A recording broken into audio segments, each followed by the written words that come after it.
With due respect, আমার কাছে মনে হয় এটাই হচ্ছে কানার হাতে কুড়াল দিলে দেশের অবস্থা এরকমই হবে। আমি দেশের অবস্থা এই কারণে বললাম, বাংলাদেশ জাতীয় ক্রিকেট দল এটার কিছু সিস্টেম আছে, আন্তর্জাতিক কিছু রুলস আছে, আর আন্তর্জাতিক ক্রিকেটে এই সিস্টেমের বাবা হচ্ছে কে? ভারত। আইসিসি ভারতের অনুগামী, এটা আমরা কেউ জানি না যে আইসিসির কি নিজস্ব কোনো স্বাধীনতা আছে? চামচামি ছাড়া আইসিসি স্বতন্ত্র কোনো সিদ্ধান্ত নিতে পারে না, সেখানে ভারত বড় ভূমিকা রাখে। কারণ বিশ্বব্যাপী ক্রিকেটের যে ব্যবসা, আইপিএল বা আরো বিভিন্ন ইস্যুতে একচেটিয়া দায় আপনার খাটাচ্ছে আইসিসি। তো সেখানে বাংলাদেশ যে ভূমিকাটা হঠাৎ করে নিল, আসিফ নজরুল স্যার ভাঙ করে তিনি এসে বইলা একটা কথা বইলা ফেললেন, এরপর এটা নিয়ে নানান কথা শুরু হয়ে গেল, এক একজন এক এক রিয়াকশন দিল মুস্তাফিজের আইপিএল খেলাকে কেন্দ্র করে। আমি প্রথম থেকে না করছিলাম যে মুস্তাফিজের উচিত আইপিএল এ না যাওয়া, গিয়া যখন ওইখান থেকে ভারতের জনগণ তার বিরুদ্ধে বিদ্রোহ করছে, তো ওই দেশের ক্রিকেট দল শাহরুখ খানের যে টিম তারা তাকে বের করে দিছে।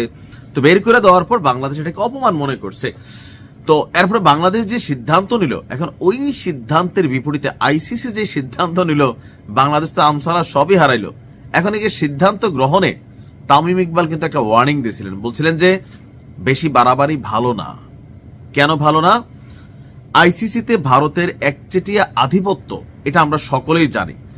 আর গতকালকে আইসিসি একটা ভার্চুয়াল সভায় ডেকেছিল, তো সেখানে ভারতের প্রভাবে 2026-এর আইসিসি টি-20 বিশ্বকাপ থেকে বাংলাদেশকে বাদ দেওয়ার আনুষ্ঠানিক সিদ্ধান্ত নিয়েছে আইসিসি।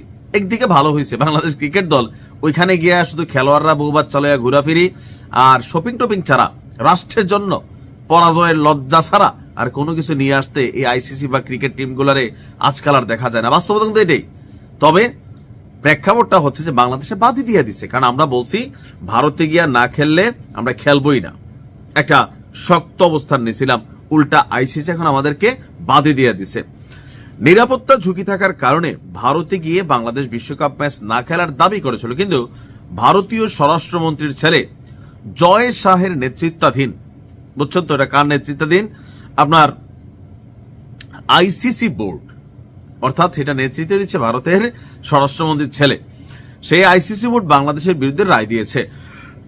সবাই সিদ্ধান্ত হয়েছে যদি ভারতের মাটিতে বিশ্বকাপ খেলতে বাংলাদেশ রাজি না হয়, তাহলে এর বিকল্প একটি দল দিয়ে পূর্ব নির্ধারিত সূচি অনুযায়ী বিশ্বকাপ আসর শুরু হবে।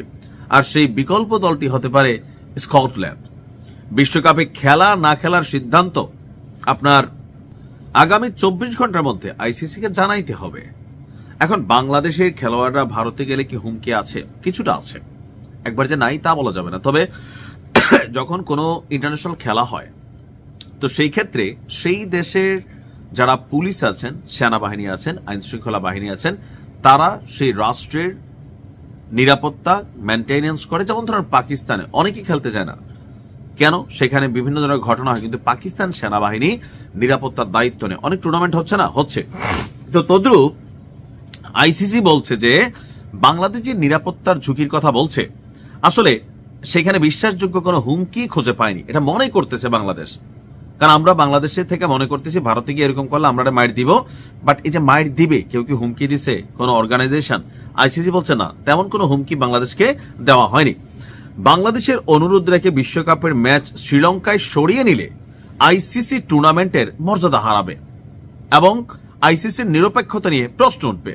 নিরাপত্তার ঝুঁকি দেখিয়ে ভারতীয় ক্রিকেট বোর্ডের নির্দেশে বাংলাদেশের তারকা বোলার মুস্তাফিজুর রহমানকে দল থেকে বাদ দেয় আইসিসির ফ্র্যাঞ্চাইজি দল কলকাতা নাইট রাইডার্স। অর্থাৎ বেশি বাড়াবাড়ি করতে গিয়া আমরা ঝামেলায় পড়ে গেলাম। মানে এখন এই মুহূর্তে যারা বিসিবি চালাচ্ছেন, এখানে অনেক উপদেষ্টা কানেক্ট হয়েছেন, খেলারও কিছু বোঝেন না। তবে সর্বোপরি বাংলাদেশ ক্রিকেট দল আপাতত অনেক বছর যাবত নিজেরা ব্র্যান্ড ট্রেন্ড তৈরি করতেছেন, খাইতেছেন, ঘুমাইতেছেন দেশের জন্য। ওই 100টা ম্যাচ খেললে 2-1টা জিতে, আমার মনে হয় যে খেলাটেলা বাদ দিয়া ওনাদেরকে অন্য কোনো কাজে লাগাই দিলেও চলবে। কারণ এক একজন মোরল হন, ব্যবসা বাণিজ্য করেন, কিন্তু রাষ্ট্রের জন্য জয় খামাখা ভাই ক্রিকেট টিম পাইলে আসলে সত্যি কথা লাস্ট কয়েকটা বছর মানে খেলা দেখতে গেলে মেজাজ গরম হয়ে যায়। হাতে থাকে অনেক কিছু ভাঙ্গা ফেলছে এই পর্যন্ত খেলা দেখতে গিয়া। তারপরেও বাংলাদেশের ব্যাপারে আইসিসির এই সিদ্ধান্তটা নিন্দনীয়। তবে বাংলাদেশ যেভাবে চ্যালেঞ্জ করে বসছিল, এখানে বুঝাশুলা চ্যালেঞ্জ করতে হবে যে অতি বাড়াবাড়িতে আবার বিপদ হইতে পারে, তো হইলই তো কবে যে আমাদেরকে ইন্টারন্যাশনাল ক্রিকেট থেকে বের করে দেয়, যে পরিমাণ হারের রেকর্ড আছে। মানে আমরা আশা করি একটা রাজনৈতিক সরকার আসলে এগুলা সিস্টেমেটিক ম্যানেজ হয়ে যাবে, এটা বাস্তবতা। বর্তমান সরকারের প্রতি ভারত বিরক্ত, আর বর্তমান সরকারও ভারতের প্রতি মুখোমুখি বিরক্ত, তো যার কারণে যে কনফ্লিক্ট এগুলো ঘটছে। একটা স্থিতিশীল সরকার আসলে সব ঠিক হয়ে যাবে। ভালো থাকুন।